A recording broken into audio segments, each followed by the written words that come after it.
Woo! Let's go, chat. We're about to look at the IGN Elden Ring review. I'm very excited for this. We are literally 24 hours out. 24 hours out from one of the best games probably of the decade. The best game of the last 10 years. I'm very excited. I've never played a FromSoft game. But I do wish that I had by now. And after I play Elden Ring, I will definitely be playing the other FromSoft games after Elden Ring. I'm very excited. I'm a very competitive gamer. I've usually only played FPS titles. I've played story games too. I played a lot of story games, but I've never really played anything as difficult as this FromSoft game story wise. I mean, I played The Witcher, I played Skyrim, but those games just don't compare difficulty wise compared to FromSoft games. I am I don't know. I'm very excited, very excited. I'm not gonna be able to get a lot of sleep tonight, but yeah. If you guys do want to watch me, I'm a new FromSoft player. I'll be complete. I'm not new to RPGs and open worlds, but I'm very new to FromSoft games. So if you guys want to watch me play my first FromSoft game, Elden Ring, I'll be playing it every night, usually later. And then not only that, but I will be uploading the gameplay on this channel, Brayd BR6YD TV. I will be uploading my full streams on here. So they'll probably be 3 to 5 hour streams, and I'll just upload them straight here. I won't edit them or anything. I want you guys to get the authentic experience from a new FromSoft player. You guys will be able to experience everything with me. And even if you play the game, you'll still want to watch me, because where you've probably played a FromSoft game, I haven't. And you're going to be like, and also you guys will be able to give me a lot of tips and things like that, which I'll definitely probably will need. But yeah, I'm very excited. Oh my gosh, I'm very excited. I can't wait. Yeah, I think we went through everything. So yeah, if you guys do want to watch the full gameplays, I'll be uploading them every single day on Brayd TV, and I'll be streaming it every single night, probably around 10, 11, 12 Eastern, later at night. So yeah, if you guys want to watch along with me on YouTube or Twitch, you can. But yeah, we're about to get into this. Yeah.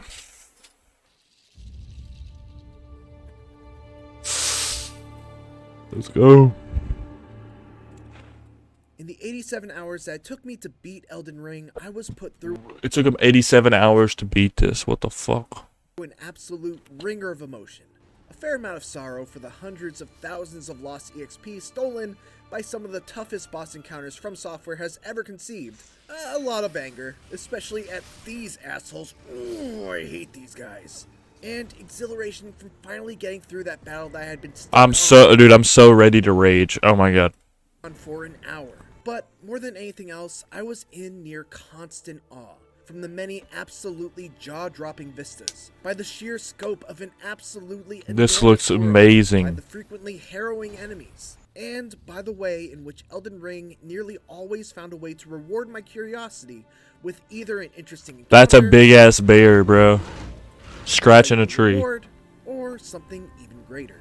FromSoftware takes the ball that The Legend of Zelda Breath of the Wild got rolling, and Oh my god, dude. I love Breath of the Wild.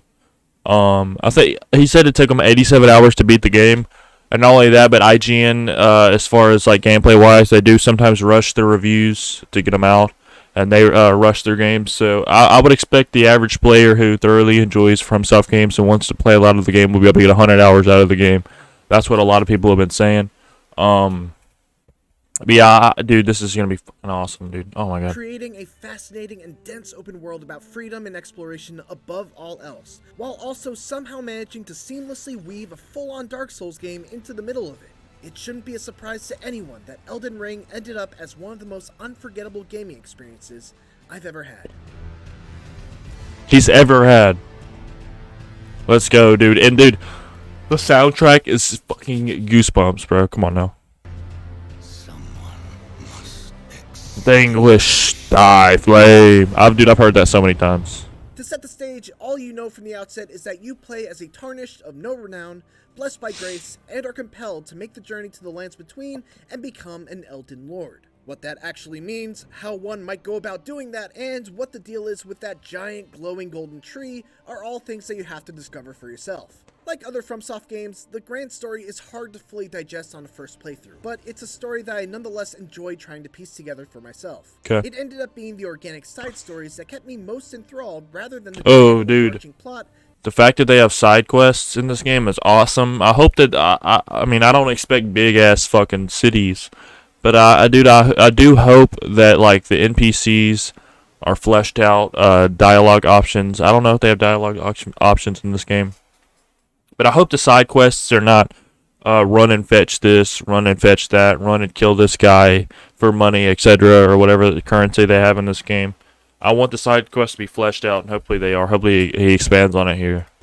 That credits Game of Thrones' George R.R. Martin as its scenario writer. FromSoft smartly doesn't change much in its approach to these from the Souls games, Bloodborne, or Sekiro.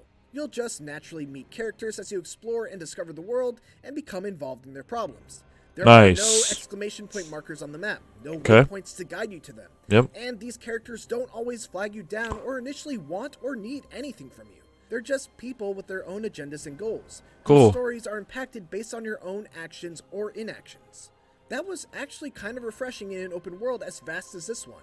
And it was always exciting to see he looks awesome. things pop up again later, as I was eager to learn about what brought them to this new part of the world and how their journey had progressed. The trade-off, of course, is that without any markers, quest log, or journal, it becomes very easy to forget about certain plot threads and accidentally leave them unresolved by the end. I mean, yeah, that is true.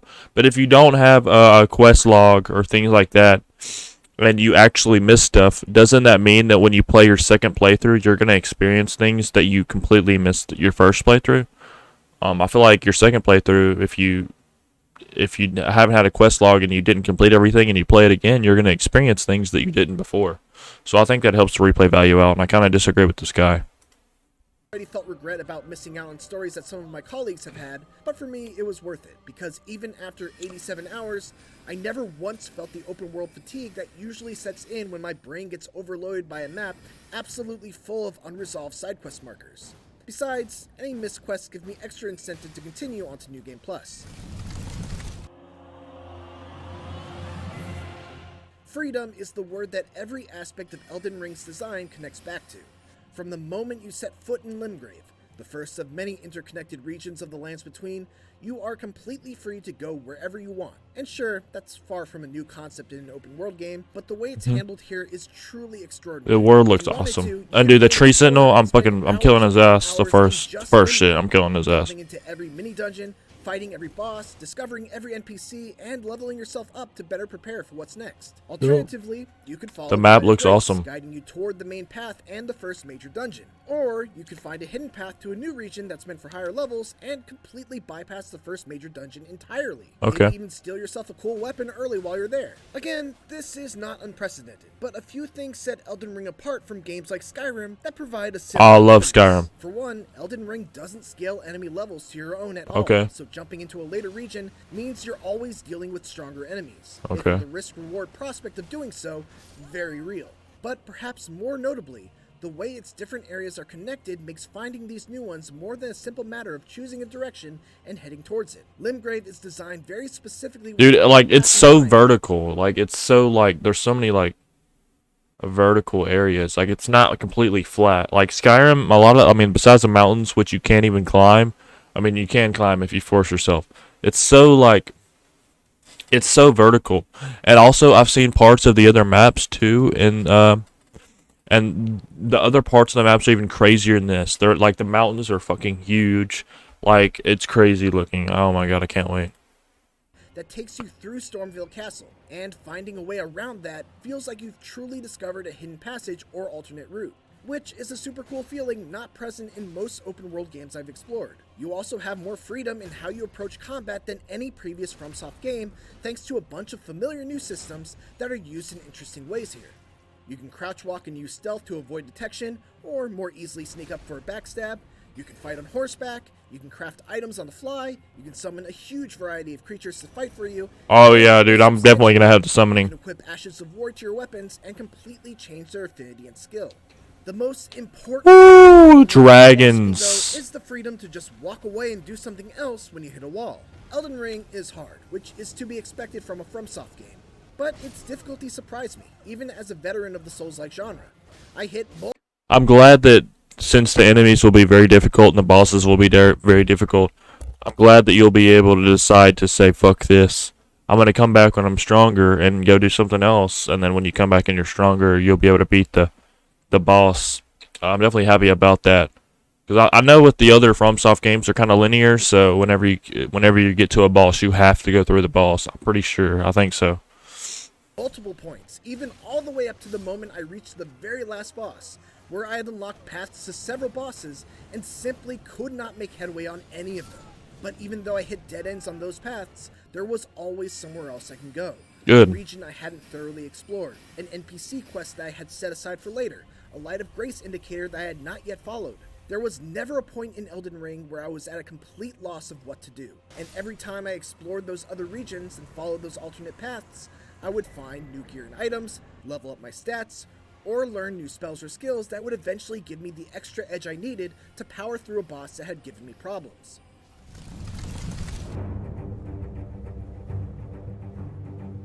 It isn't just the promise of making my numbers go up that called me to turn over every stone on the map. The lands between is positively brimming with riches, intrigue, and danger at every turn. Much of what Elden Ring's open world does well can be traced directly back to things that made Breath of the Wild stand out from the many God, I love Breath of the Wild. before it. It's that same feeling of starting out in a world with little explicit guidance, finding something that piques your curiosity on your own, doing whatever it takes to get there, and then being rewarded for that curiosity. The big difference is that in Breath of the Wild, I'm a very I can curious usually person. predict what's going to happen when I get to that orange glowy thing off in the distance. I'll do a puzzle, unearth a shrine, do another puzzle, and probably get a cool temporary weapon and spirit orb. That's not to take anything away from Breath of the Wild, it was awesome, but that pattern became somewhat routine by the end. In Elden Ring, by contrast, very rarely did my predictions ever come true. I'd head to a lake and all of a sudden get ambushed by a dragon. Yo, that is freaky, bro. Dude, he just flew in. You couldn't even see it. And just flies in. Only to find a dungeon filled with enemies and Oh yeah, dude. I can't wait for the fucking dungeons, bro. So yes, the world is open. But I also do know that the dungeons are linear, just like old Souls games. Like Dark Souls 3 or all the other Souls games, how they're linear like throughout the whole thing. The dungeons are completely linear or similar to the other Souls games. So I'm not only am I looking forward to the open world, but I also am looking forward to the dungeons and the puzzles and how they're more linear. I'm very excited. Enter a cave and get jumped by little goblin men, or take a seemingly unimposing elevator and find that it just keeps going down further and further and further until, well, you'll have to get there yourself to find out. Best of all, each of these little excursions rewards your curiosity with something worthwhile. That could be a new weapon, a new Ash of War, a valuable consumable, a new creature for you to summon, a new spell, or a new NPC to talk to. There are so many valuable rewards available that I never felt disappointed by my prize, regardless of the amount of effort it took. But the thing that's most impressive about Elden Ring is that in between all of this brilliant open world design, there are a handful of legacy dungeons that still deliver those wide linear levels that Souls fans have. Nice. That's what I was just talking about. Castles, forts, manors, that looks awesome. Labyrinths, and more that are packed with secret areas, challenging bosses, and multiple paths that are linked by one-way shortcut doors. If they were all strung together without being tied to an open world, they could probably exist on their own as Dark Souls 4. Oh, that's cool. Elden Ring's open world exploration is a new benchmark. So basically, he's saying that the open world is awesome, but the dungeons, if the dungeons were by themselves, since they're linear, they could be Dark Souls 4. That is awesome to hear. I'm glad that the dungeons are more linear than the open world. It's constantly exciting, rewarding, and full of moments that made me go, holy shit, in a host of different ways. As far as combat goes, Elden Ring is certainly closest to Dark Souls 3 when compared to other games in FromSoftware's library of action RPGs characterized by weighty attacks, careful stamina management, and a bit of a slower pace than games like Bloodborne and Sekiro.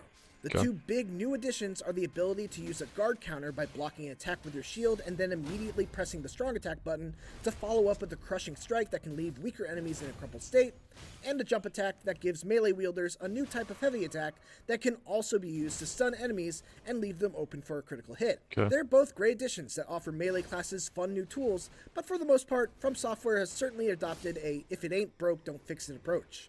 What really makes the combat in Elden Ring so good, though, is its enemy design. That looks freaky. Not only are a fair number of them horrifying, but I'm doing a reaction right now. Are absolutely vicious, coming at you with wild swings and combos that seemingly go on forever. Okay, hold on, give me a second. Leave the call. Yeah, like that. And he's still going. Others are more methodical and hide behind their shields to wait for the right opportunity. Sorry about that, my friend Brayd. Or catch you while you're winding up. Others still are weak, but can be huge threats when they ambush you with a grab that kills you in one hit. Many are designed to punish those who just mash the dodge roll button without care, which makes Elden Ring a very hard game. But it's a good style of difficulty. One that's less about fast reaction speeds and twitch reflexes, though those certainly help, and more about learning, adapting, and finding the planted weaknesses in enemy attack patterns. Bro, I'm about to kill everybody in this game, bro. This shit is about to be so free. Is a large part of Come on now, I play competitive games. I'm literally a competitive player in every game I play. There's no way this game can beat me. Come on now. The most visually and mechanically impressive FromSoftware has ever crafted. That looks awesome. Oh my god, I can't wait for the soundtrack. The soundtrack is gonna be nice. The verdict. I wonder what score it'll get. It is no exaggeration to say that Elden Ring is FromSoftware's largest and most ambitious game yet. And that ambition has more than paid off. Even after 87 hours of blood, sweat, and tears that included some I can't wait for the puzzles. I've ever fought, and innumerable surprises, there are still bosses that I left on the table, secrets that I've yet to uncover, side quests that I missed out on, tons of weapons, spells, and that looks that awesome. And this is all on top of PvP and cooperative play that I've barely been able to scratch the surface of. Throughout it all, while the fundamentals of combat haven't changed much from what we've seen before, the enormous variety of viciously designed enemies and the brutal but surmountable bosses have brought its battles to a new level. Even with all the threads I didn't manage to tug on my first playthrough, of which I'm sure there will be several, what I was treated to can easily be held among the best open world games I've ever played. Like The Legend of Zelda Breath of the Wild before, I think he's gonna give it a 9 out of 10. He gave it 10 out of 10. Yo, that's crazy. They called it a masterpiece. For more Elden Ring, make sure to check out the first minutes of the game. Bro, the world looks so nice. They gave it a 10 out of 10. That's crazy. Dude, like the background, the world looks so nice. I'm very, very excited for this shit, bro. Bro, this shit has 1 million views. An IGN review has 1 million views. That's how you know this game's gonna go crazy. I expect over 200,000 people to be watching on Twitch whenever it first comes out, for sure. But yeah, if you guys do want to watch me play through my first FromSoft game, I will be playing this every night, late at night, around 10 Central, and then I'll also be uploading all my gameplay on YouTube. Raw, unedited gameplay, so that way you guys will be able to experience the game with me. If you guys do like this video, please like, comment, subscribe. And yeah, I'll see you guys when I play the game. Peace.